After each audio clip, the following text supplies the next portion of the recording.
ఈ రీతిగా కాచి కాపాడి ప్రభా సజీవులుగా ఉంచి పోషించి ఆయన ప్రభా ఆరోగ్యం ఇచ్చి ఆయన తండ్రి కాపాడుచున్న దేవా మీకు వందనాలు తండ్రి. నిజముగా ఆయన మా పాపములను క్షమించి మాకు ఇచ్చినటువంటి క్షమాపణ ఆత్మరక్షణ బట్టి మీకు స్తుతులు స్తోత్రములు చెల్లించుకుంటున్నాం ప్రభా. మీకు కృతజ్ఞతగా ప్రభా మేము జీవించటకు కృప చూపించండి. మా పట్ల మీరు చేసిన మేలులకై మీకు వందనాలు తండ్రి. మరి ప్రభా సంఘ సభ్యులతో తెలియజేసుకోవడానికి సాక్ష్యము తెలియజేసుకోవడానికి సాక్ష్యం చెప్పుకోవడానికి బిడ్డలు ధైర్యపరచండి, సహాయం చేయండి, ఒకరికొకరు సాధించుకోవడానికి.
బలహీనులు,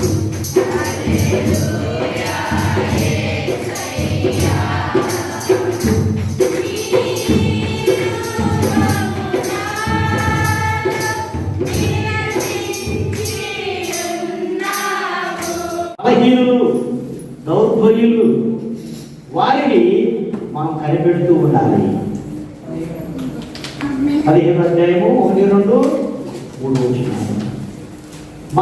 మనం సంతోష పెట్టుకొనక, మనమే సంతోష పెట్టుకొనక, ఎవరు బలహీనులో ఉన్నారో వాటికై వేగిరపడుచు క్రీస్తు యేసునందు దేవుని ఉన్నతమైన పిలుపునకు కలుగు బహుమానమును పొందవలెనని గురి యొద్దకే పరిగెత్తుచున్నాను.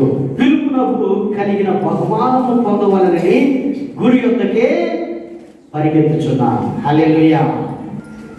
వెనుకున్నవి మర్చిపోవాలిక, ముందున్న ప్రభువే మనకి, ఆయన యొద్దే అదే మన గురి, దాని యొద్దకు పరిగెత్తాలి.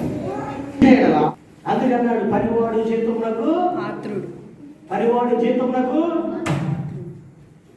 పాత్రుడు, దాసుడైనను స్వతంత్రుడైనను నీలో ప్రతివాడును ఏ సత్కార్యము చేయును దాని ఫలము ప్రభు వలన పొందునని మీరు ఎరుగుదురు.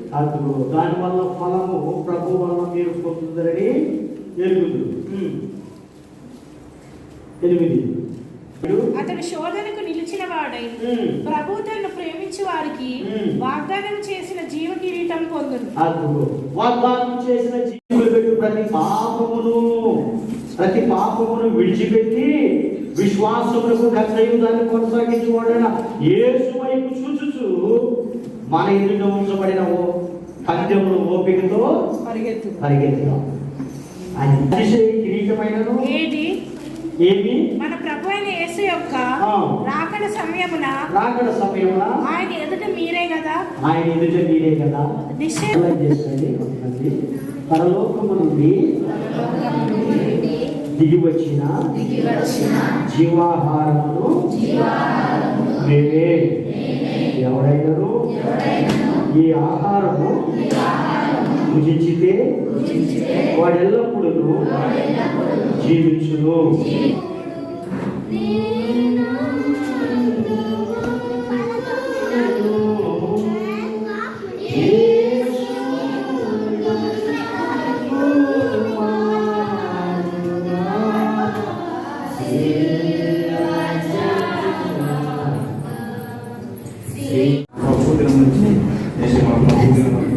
కాపాడి తిరిగి మా ప్రభు దినంలో ఇంతవరకు మమ్మల్ని చేర్చుకొని విధానం కూడా వాదాలు చేస్తున్నాం.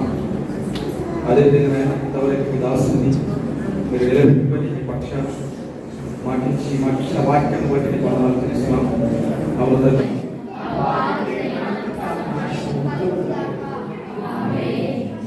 తండ్రి, కుమార, పరిశుద్ధ దేవుని సంరక్షణ, స్వస్థత, సంపద మనకు ప్రభువుకు విశ్వాసం ఉంచిన సకల పరిశుద్ధులకు తోడుగా ఉండి కాచి కాపాడును కాక. ఆశీర్వాద